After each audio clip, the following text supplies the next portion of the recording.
ಒಳ್ಳೆ ಆಯಿಲ್ ಕೊಡು. ಹ್ಮ್ ಗಾಣದೆಣ್ಣೆ, filter oil, okay ತುಪ್ಪ, ಬೆಣ್ಣೆ, ಓಕೆ, ಮತ್ತೆ ಕೊಬ್ಬಿನಂಶ, ಮಾಂಸ, ಈ ಪ್ರಾಣಿ ಕೊಬ್ಬು, ಸಸ್ಯ ಕೊಬ್ಬು ಎಲ್ಲ ಕೊಡು, ಜೀರ್ಣ ಆಗುತ್ತೆ. ಯಾವುದು ಜೀರ್ಣ ಆಗಲ್ಲ ಗೊತ್ತಾ? ರಿಫೈನ್ಡ್ ಮಾಡಿರೋದು. ಎಣ್ಣೆನ ತಿನ್ನೋದೇ ಕೊಬ್ಬಿಗೋಸ್ಕರ, ಆ ಕೊಬ್ಬನ್ನು ತೆಗೆದುಬಿಟ್ರೆ ಕರೆಕ್ಟ್. ಅಲ್ಲಿ ಏನಿದೆ ಅದರಲ್ಲಿ?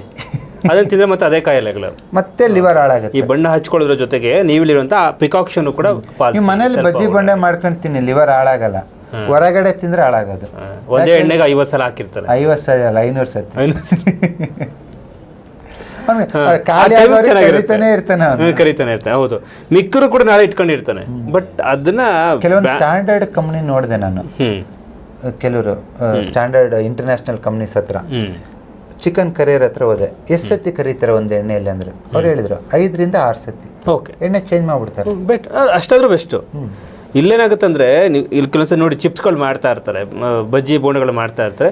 ಮಿಕ್ಕರು ನಾಳೆನೂ ಮಾಡ್ತಾರೆ, ನಾಡಿದ್ದು ಮಾಡ್ತಾರೆ. ಹಾಕಿರೋ ಚಿಪ್ಸ್ ಸೂಪರ್ ಇರ್ತೈತೆ, ಅದಾದ್ಮೇಲೆ ಹಾಕಿರೋ ಎಲ್ಲ ಚಿಪ್ಸ್ ಡ್ರೈ, ಅದು ಹಂಗೇನೆ ಡ್ರೈ ಆಗ್ಬಿಡುತ್ತೆ. ಮತ್ತೆ ಅದ್ರ ಮೇಲೆ ಮತ್ತೆ ಹೊಸ ಎಣ್ಣೆ ಹಾಕ್ತಾ ಇರ್ತಾರೆ. ದಟ್ಸ್ ವಾಟ್, ಅದು ಹಂಗೆ ಲಾಜಿಕ್ ವರ್ಕ್ ಆಗಲ್ಲ ಅಲ್ಲಿ. ಕರೆಕ್ಟ್. ಸೊ ನೀವು ಹೇಳಿದಂಗೆ ಈ ಒಂದು ಬಣ್ಣ ಚಿಕಿತ್ಸೆ ಜೊತೆಗೆ ಫಿಸಿಕಲ್ ಆಕ್ಟಿವಿಟಿನೂ ಕೂಡ ಇರಬೇಕು, ಹಾಗೆ ತಿನ್ನುವಂಥ ಆಹಾರನೂ ಕೂಡ ಸ್ವಲ್ಪ ಬದಲಾಯಿಸಿ. ಲಾಜಿಕ್ ಸಿಂಪಲ್, ನಿನ್ನ ಬಾಡಿನ ನಾನು ರಿಪೇರಿ ಮಾಡೋದು ಗೊತ್ತು, ಹಂಗಂತೇಳಿ ಕೆಟ್ಟೋಗಲ್ಲ ಅಂತ ಹೇಳಲ್ಲ. ನಿಮ್ ಗಾಡಿ ತಂದ್ರೆ ರಿಪೇರಿ ಮಾಡ್ಕೊಡ್ತೀನಿ, ಪೆಟ್ರೋಲ್ ಹಾಕಿ ಓಡಿಸ್ಬೇಕು, ಸಿಮೆಂಟ್ ಹಾಕಿದ್ರೆ ಕೆಟ್ಟೋಗುತ್ತೆ. ಕರೆಕ್ಟ್. ಯಾರನ್ನ ಕೇಳ್ತಾರೆ ಕಲರ್ ಥೆರಪಿ ಮಾಡ್ತೀವಿ, ಸರಿ ಹೋದ್ಮೇಲೆ ಸರಿ ಹೋಗುತ್ತಾ? ಎಸ್, ಕಲರ್ ಥೆರಪಿ ಮಾಡಿದ್ಮೇಲೆ ಸಂಪೂರ್ಣವಾಗಿ ವಾಸಿ ಆಗ್ತೀರಾ. ಅದಾದ್ಮೇಲೆ ನೀವು ತಿನ್ನೋ ಅಕ್ಕಿ, ಗೋಧಿ, ರಾಗಿ, ಎಣ್ಣೆ ಅವೆಲ್ಲವುದು ದೇಶಿ ತಳಿ ಇರಬೇಕು, ಹೈಬ್ರಿಡ್ ಇರಬಾರ್ದು. ಪ್ಲಸ್ ನೀವು ಸೂರ್ಯನ ಸ್ವಲ್ಪ ನೋಡಬೇಕು, ತಲೆ ಖಾಲಿ ಇರಬೇಕು. ಆವಾಗ ನಿಮ್ಗೆ ಯಾವ ಕಾಯಿಲೆನೂ ಮತ್ತೆ ರಿಪೀಟ್ ಆಗಲ್ಲ.